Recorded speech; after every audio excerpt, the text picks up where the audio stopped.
I'm excited to introduce to you our next special guest, Melati Wijsen.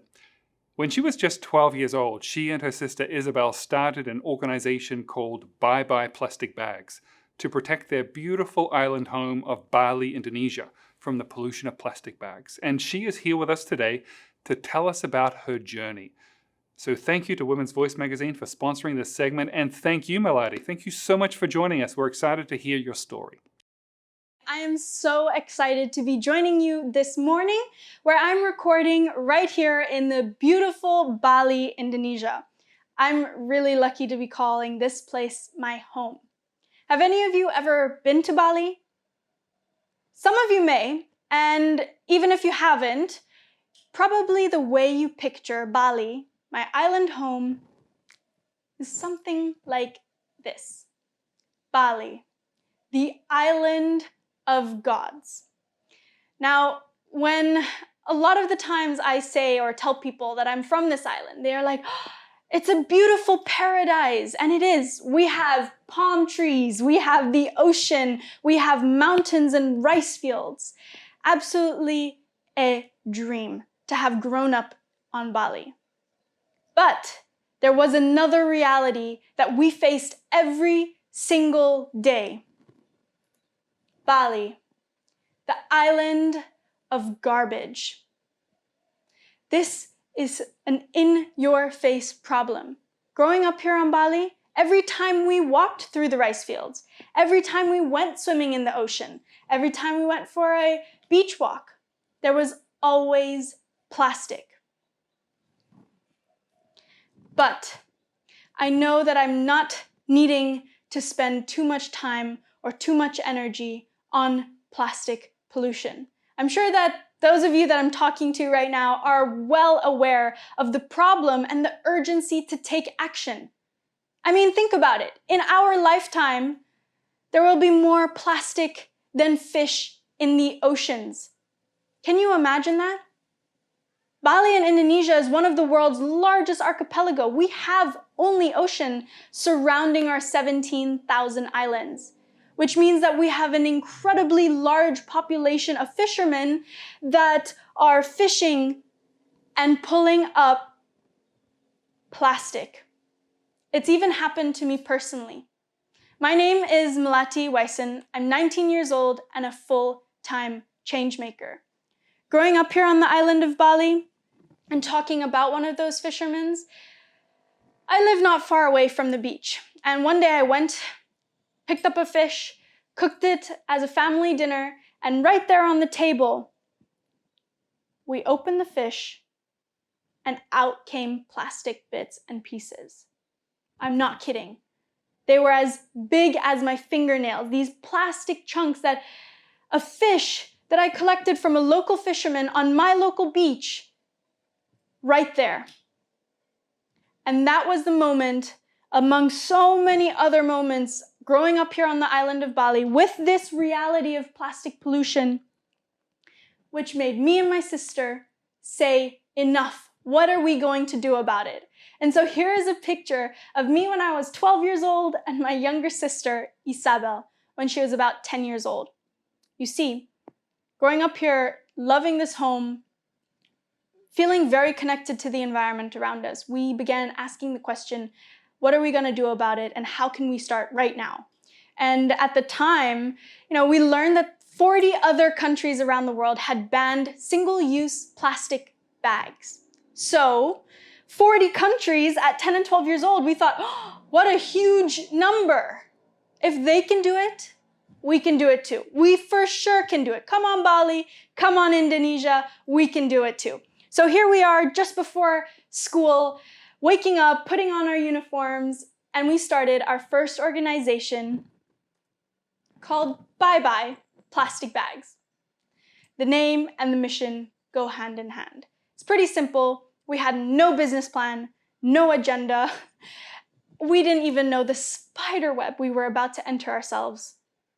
And we have learned so much through this process. Over now, the last 7 years of being on the front lines of change, Bye Bye Plastic Bags has become one of the largest youth-led organizations in the whole country of Indonesia.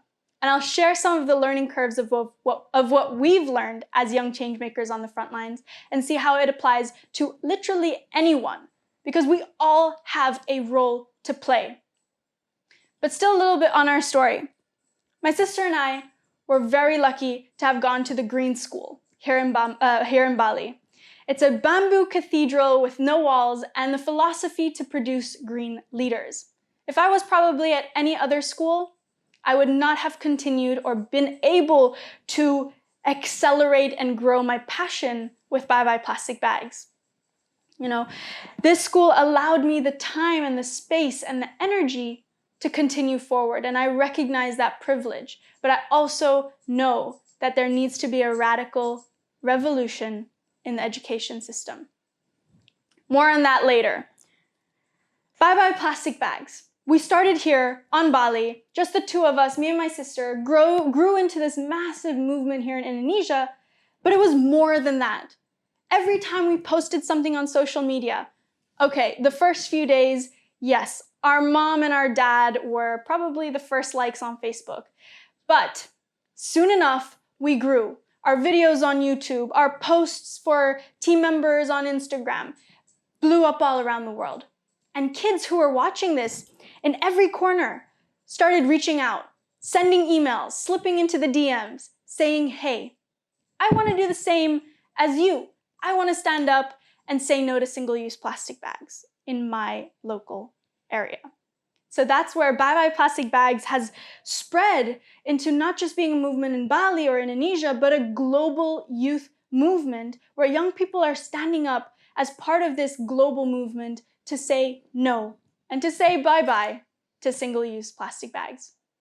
Today, you can find Bye Bye Plastic Bags in 50 locations in 29 countries, all led by kids that are younger than me, all the way up to graduating university students. Personally, this has been one of the most empowering and most motivating aspects of the work that I do.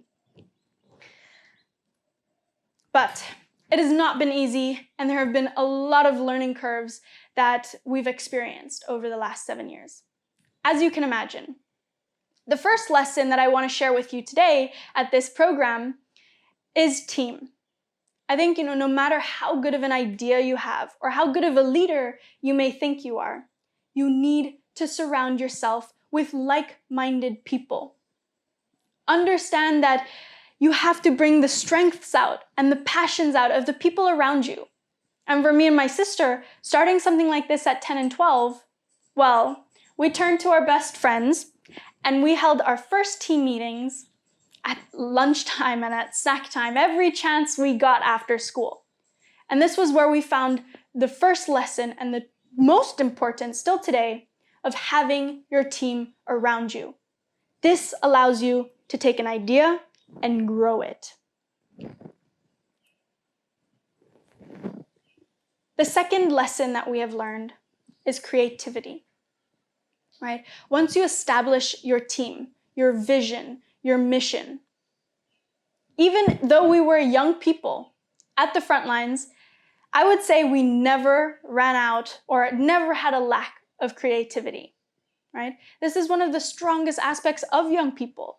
Think about the young people you know in your community, the ones you work with. Creativity is at the center of everything we do. An example that I can share with you today is something we host every year for the last coming up to 5 years now. It is Bali's biggest cleanup. And this is actually where the image comes from. You see, we were at a point in time where after everything we'd been doing here on the island locally, the rallies, the presentations, the workshops, people were starting to lose hope. And that happens. In the space of activism, in the space of creating change, people start to lose hope and motivation and purpose and meaning. And so as a youth movement, we gathered together and said, what can we do? How can we engage? How can we keep people part of the movement? And a symbolic idea came to us to do Bali's biggest cleanup, mobilize the entire island in one day. No matter what level of the society you are, you can participate in this symbolic event. Now, we call it a symbolic event because also we want to highlight that cleanups, especially when we talk about things like plastic pollution, cleanups are not the solution. It is a tool of awareness. And what better way to spread awareness by doing something creative with the trash that you're collecting? For the last 5 years, 4 years running, 5 years to come, we've mobilized almost 60,000 people in over 450 locations and collecting over 300 tons of single-use plastic from entering the ocean. Every year, our partner and collaborator, Lena Klaus, a local artist here on the island, does something absolutely magnificent with the trash that she collects. This is a visual, an activity where people feel like they're contributing to something and spreading awareness for a larger movement. So we had our spice back, we had our mojo back, and we were ready to continue the 7-year-long journey. But like I said, and what I shared with you when we first opened, it was not easy. And although we had our team and our endless amount of crazy big ideas, we knew that persistence and commitment was the number one lesson where we understood would bring the biggest achievements. Now, as teenagers, starting it at 10 and 12, and our majority of team, other fellow peers of ours, this was one of the lessons that didn't come as easily, right? It's that long-term motivation. Instead of going to a sleepover or a party, we were out there at the beaches cleaning up every single weekend. We were collecting signatures on our petition every single other day. And this took a huge amount of time, energy, a lot of persistence and commitment. However, because of this large movement that we had created, because of the partnerships and the collaboration that we were able to establish with other like-minded organizations on the island of Bali, finally, as of last year, 2019, in the summer, our governor established the ban on single-use plastic bags, straws, and styrofoam. I always want to do like some sort of happy victory dance because I think, this is it's one of our biggest accomplishments, and we're very, very proud of it as a youth movement and as a collaborative movement with like-minded on the island. It shows that a crazy idea, it shows that lots of collaboration can actually amount to something if you stick to it, if you have a team, if you have the crazy ideas, if you have the persistence and the commitment on the long run. But the work is only just beginning. The last year has been all about how we actually get the regulation to be implemented. And that's where we were previously doing, 3 to 5 events a week. And as a youth-led movement, as a student movement, that was a lot. We had businesses calling us in to train the employees. We had schools that were asking for workshops. We had shop owners that were asking what the alternatives were. So we were on our feet, running around, helping to implement the regulation into everyday changes. Then, COVID-19 hit, and it felt like the whole world suddenly went on pause. This was where we deeply had to reflect as a team, how are we going to continue this important message, this important work, not only on plastic pollution, but what seems like everything in the sustainability world. Now was the time to move forward, to accelerate. This was an opportunity where we had to redefine and refocus almost everything we did normally. You see, business as usual no longer works, and we know we cannot go back to normal because normal doesn't exist. Think about it personally, as a leader, as an employee, as a consumer, as a mom, a dad, or a young changemaker. Every one of us around the world has had to change the way we eat, the way we learn, the way we work, the way we communicate with each other, the way we travel. Everything for a moment in time, we had to confrontate how we were moving and how we were changing. So we had to start being even more creative and in a different way than we usually were able to. But again, never a lack of ideas, potential. Now, with the whole world going online, we saw a massive opportunity to engage and grow our online community. This was where we hosted really inspiring and fun events like our #ActivistAtHome campaign. We would do food waste challenges. We would talk about what it means to do internal reflections as an activist. And, here we start to see that there was a bigger messaging that people wanted to hear from the youth movement, right? Even more so when we started to really connect with people we'd never met before around the world. Young people in all countries were signing up, were showing up, were asking the big questions and having answers to them. So this is where, also for me personally, more so in the last several years, I've been seeing this really big trend of the rise of young people. For us, it's not a trend. For us, it's a lifestyle. We wake up every day with the intention to do better for our community and for the environment around us. But especially with COVID-19, what I feel is being amplified is this knowledge and this awakening that we are not alone. That there's so many people out there standing up for what they believe in. A lot young people, other peers around the world. And some of you maybe have heard of the more popular names, such as Greta Thunberg, or Malala, or Shutezkat, or maybe Boyan Slat. All of these incredible names have made a huge impact and have in some way made these massive issues and solutions a dinner table discussion. I admire each and every one of them, but I also know that there is so many more of us all around the world. And this is where, through the 7 years of bioplastic bags, wherever we were in any country, sharing the story of bioplastic bags to our biggest audience, which was other students, we always got the same question. And that question was, how can I do what you do? You see, there's this urgency that our generation recognizes to take action. We know we do not have the luxury of time to wait until we graduate high school to start taking action, to wait until we go to university and get the master's degree. We know we need to start taking action now. But the questions that followed that was, how do I start taking action? Where do I start? How do I build a team? All of these foundational skills and lessons that my sister and I and many other frontline changemakers have experienced. And so this is where the personal interest of seeing how we can empower young people to become young changemakers began, specifically through education and the peer-to-peer concept. So this is where our new project, Youthtopia, comes in.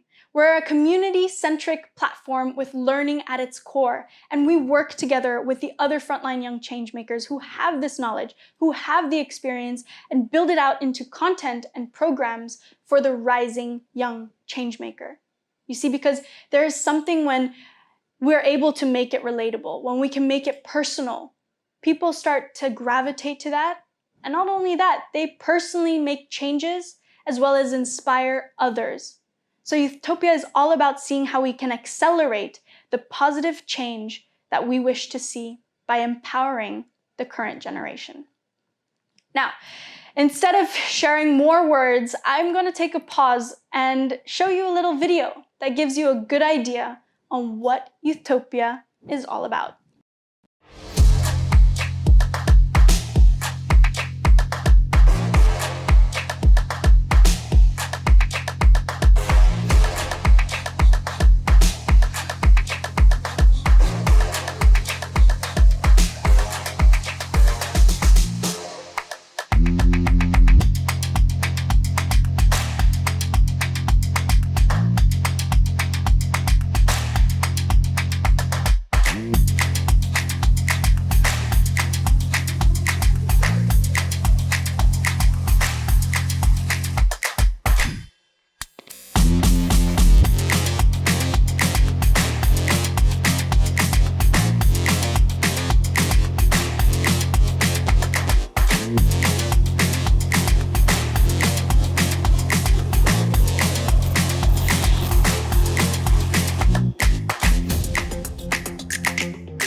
change is here. You have heard it.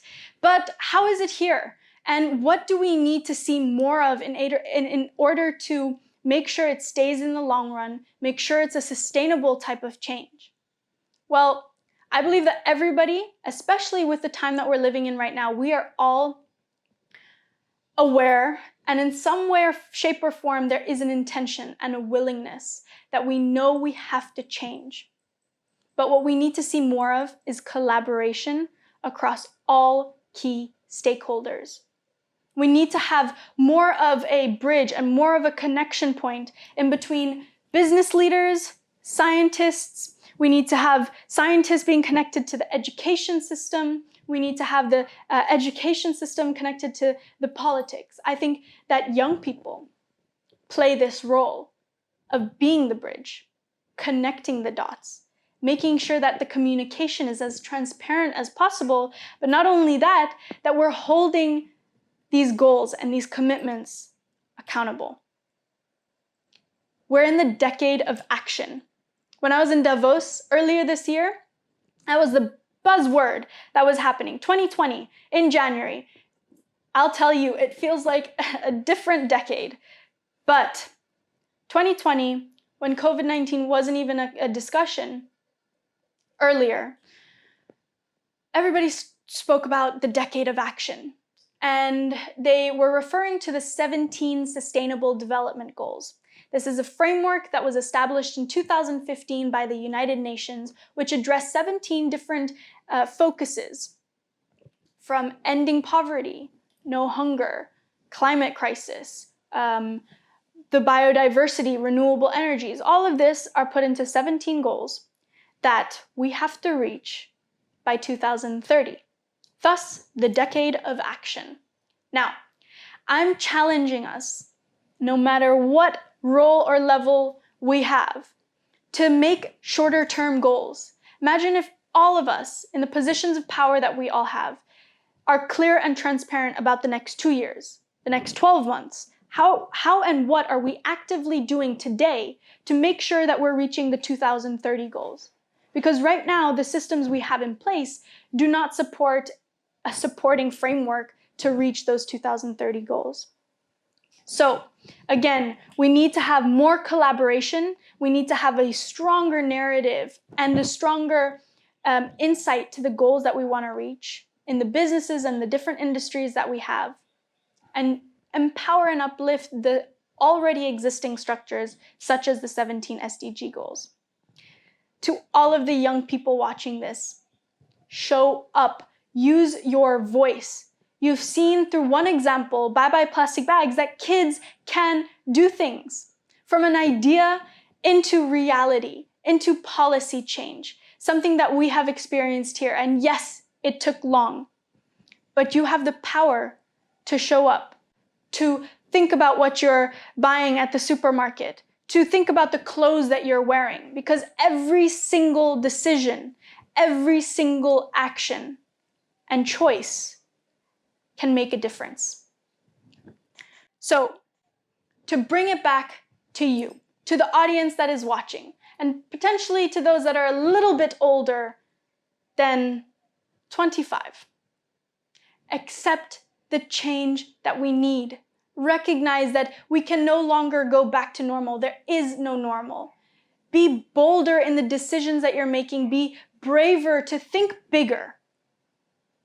It's no longer about taking something off. Sustainability is the only way forward. And it is not an SOP. It is not a CSR program. It is a messy, long, complicated journey. We applaud the steps you are taking, but take us on that journey. Be transparent in your communication. And empower the young people around you. Invite us into your board meetings. Invite us into the process of making these decisions. Because from what I've seen over the last 7 years now, being on the front lines of change, there's one thing that keeps coming up. And as we like to say almost everywhere we go, us kids may only be 25% of the world's population, but we are 100% of the future. And we have to start today with taking action. So as a call to action, Don't wait any longer. As soon as this video finishes, do your research. Learn about the local solutions that are on the ground happening in your area. Start saying no to single-use plastics. Maybe choose the plastic bags to tackle with, the plastic bottles, the plastic straw. Start creating tangible change because you are in control of the decisions you're making towards a future and a world that we are proud of. Thank you so much for having me, and I hope that I was able to inspire you to take action and to empower young people for a better and livable future. Terima kasih, as how we say it here on Bali.